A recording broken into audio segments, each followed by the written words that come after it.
Hello students, now start English fourth chapter. Chandni Chowk की गलियाँ।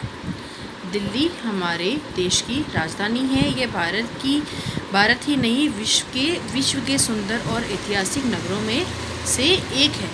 दिल्ली देश की राजधानी है। हमारे भारत देश की राजधानी कौन सी है? दिल्ली। और ये भारत ही नहीं विश्व के सुंदर और ऐतिहासिक नगरों में से एक है।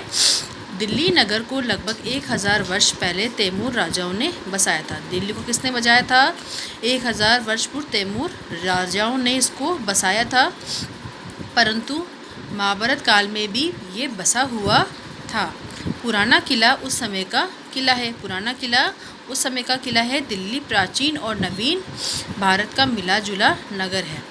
यहाँ के मूल निवासी बहुत कम है। यहाँ देश के विभिन्न प्रांतों के लोग आके बस गए। फिर भी यहाँ पंजाबी संस्कृत का प्रभाव अधिक है। भारत के विभाजन के पश्चात पाकिस्तान के क्षेत्र में चले गए पंजाब के लोग वहाँ से आकर दिल्ली में बस गए। भारत के विभाजन के पश्चात पाकिस्तान के क्षेत्र में चले गए पंजाब के लोग वहाँ से आकर यहाँ दिल्ली में बस गए। दिल्ली यमुना नदी के किनारे बसा नगर है। दिल्ली कहाँ बसा हुआ है? यमुना नदी के किनारे। यहाँ अरावली पहाड़ियों की श्रृंखला है। दिल्ली में कई मोहल्ले और बस्तियाँ इस पहाड़ के पर बसे हुए हैं।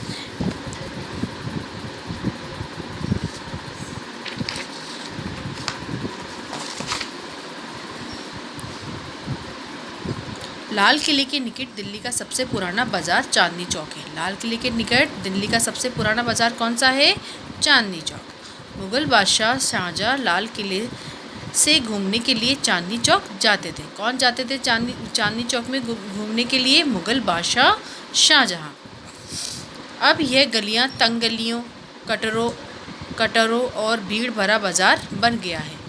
लाल किले से चांदनी चौक आने पर सबसे पहले गौरी शंकर मंदिर आता है। लाल किले से चांदनी चौक आने पर सबसे पहला कौन सा मंदिर आता है? गौरी शंकर मंदिर। इससे अगली बाई और जाती सड़क सीधे जामा मस्जिद पहुंचती है। इससे बाई और सड़क कहाँ पहुंचती है? सीधे जामा मस्जिद। सीधे जाने पर दाईं ओर चर्च है। कुछ आगे जाकर बाई और गुरुद्वारा शीशगंज है। यहाँ के चौक का नाम मोहयाल ब्राह्मण भाई मतीदास छब्बर के नाम पर माई मतीदास चौक रखा गया है। यहाँ के चौक का नाम क्या है? किसके नाम पे रखा गया है? मोहयाल ब्राह्मण भाई मतीदास छब्बर के नाम पर भाई मतीदास चौक रखा गया है। सिखों के गुरु तेग बहादुर साहब और उनके दीवान भाई मतीदास छब्बर को यहाँ औरंगज़ेब के आदेश पर शहीद किया गया था। यहाँ पे किसको शहीद किया गया था?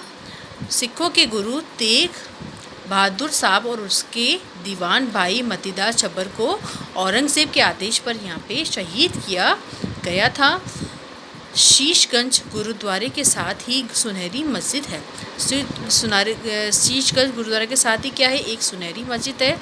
चांदनी चौक के अंत में फतेहपुर मस्जिद है। चांदनी चौक के अंत में कौन सी मस्जिद है? फतेहपुर मस्जिद। गुरुद्वारा शीशगंज से पहले की गली दरीबा कला है। यहाँ आभूषणों की दुकानें हैं। यहाँ पे आभूषणों की दुकानें कहाँ पर है? गली दरीबा में। घर की सजावट के सामानों की दुकानें हैं। इस बाजार की दाईं ओर से गली के किनारी बाजार है। यहाँ गोटा, किनारी, रुपयों की मालाएं आदि की दुकानें हैं।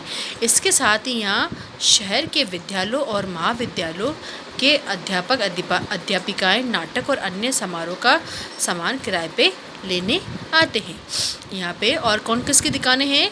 विद्यालय और महाविद्यालयों के अध्यापक और अध्यापिकाओं के नाटक और उनके समारोह के सामान किराए पे मिलते हैं। चांदनी चौक की गलियों को कटरे भी कहते हैं। चांदनी चौक की गली को क्या कहते हैं?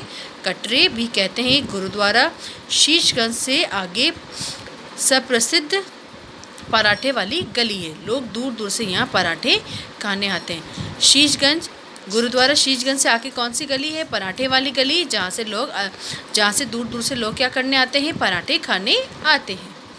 आगे बढ़ते हैं हम। कुछ आगे जाकर बाई और नई सड़क पर पुस्तकों, स्टेशनरी और प्रकाशकों की दुकानें हैं। यहाँ पर हर विषय की पुस्तकें मिल जाती है। आगे जाकर बाई और नई सड़क पर किसकी दुकानें हैं? पुस्तकों, स्टेशनरी और प्रकाशकों की दुकानें हैं। वहाँ पे हर प्रकार की पुस्तक मिल जाती है। इसके आगे चावड़ी बाज़ार है, जहाँ कागज़ की दुकानें, नई सड़क में कई कटरे हैं, जहाँ कपड़ों की दुकानें, फतेहपुर के पास कटरा नील भी कपड़ों के लिए सब प्रसिद्ध है। इसके साथ ही खारी बावली है, यहाँ सूखे मेवे और अनाज की दुकानें हैं। इसके साथ ही किसकी दुकानें हैं? खारी बावली है, जहाँ पे क्या मिलते हैं? सूखे मेवे और अनाज की दुकानें हैं। फतेहपुर से पहले बाई और बल्ली मारन गली में जूतों की दुकानें। फतेहपुर से पहले बाई और बल्ली मारन गली में किसकी दुकानें हैं? अधिकतर जूतों की दुकानें हैं। वहाँ हर प्रकार के जूते हमें मिलते हैं। चांदनी चौक की सैर करने के लिए अब बहुत सुविधा हो गई है। चांदनी चौक की सैर करने के लिए बहुत सुविधा हो गई है। चांदनी चौक में मेट्रो स्टेशन बनने से दिल्ली का ये बाज़ार नगर के अन्य भागों से जुड़ गया है। दिल्ली कहने को तो एक नगर है, परंतु इसमें छोटे अनेक नगर बसे हुए हैं। दिल्ली में क्या है? कहने में तो एक नगर है, पर दिल्ली में अनेक छोटे छोटे नगर बसे हुए हैं। दिल्ली आकर इसके ऐतिहासिक पर्यटक स्थलों कुतुब मीनार, लाल किला, जामा मस्जिद, जंतर मंतर को देखने जाना चाहिए। इसके साथ साथ इंडिया गेट, बहाई मस्जिद, लोटस टेम्पल, राष्ट्रीय संग्रहालय, राष्ट्रपति भवन, संसद भवन, बिरला मंदिर आदि देखने अवश्य जाना चाहिए। दिल्ली में और कौन कौन सी चीज़ें हैं, कौन कौन से देखने लायक स्थान हैं? यहाँ पे इंडिया गेट है, बहाई मस्जिद है, राष्ट्रीय संग्रहालय है, राष्ट्रपति भवन, संसद भवन, बिरला मंदिर आदि देखने अवश्य जाना चाहिए। पहले चांदनी चौक और करोल बाग दिल्ली के मुख्य बाजार थे। अब तो प्रत्येक क्षेत्र में बाज़ारों के आधुनिक रूप ग्राहकों को आकर्षित करते हैं। पूरी दिल्ली में सुंदर मॉल्स बने हैं। यातायात की गति देने के लिए फ्लाईओवर्स बन गए हैं। इसी कारण से दिल्ली विश्व प्रसिद्ध नगर बन गया है। बच्चों, आज हमने दिल्ली के बारे में जाना। अब हम वापस एक बार देखते हैं दिल्ली का नक्शा और दिल्ली के लाल किला देखते हैं और ये देखते हैं कि हमने अभी तक क्या क्या पढ़ा है। ये देखिए बच्चों, ये आपके दिल्ली का नक्शा है। यहाँ पे अलग अलग बाज़ारों के बारे में, ऐतिहासिक स्थलों के बारे में नक्शे में बताया गया है। उसके अलावा ये कौन सा है? Red fort, Lal Qila. लाल किला कहाँ पे है? दिल्ली में। और तो आई होप आपको ये चैप्टर समझ आ गया होगा। Thank you today.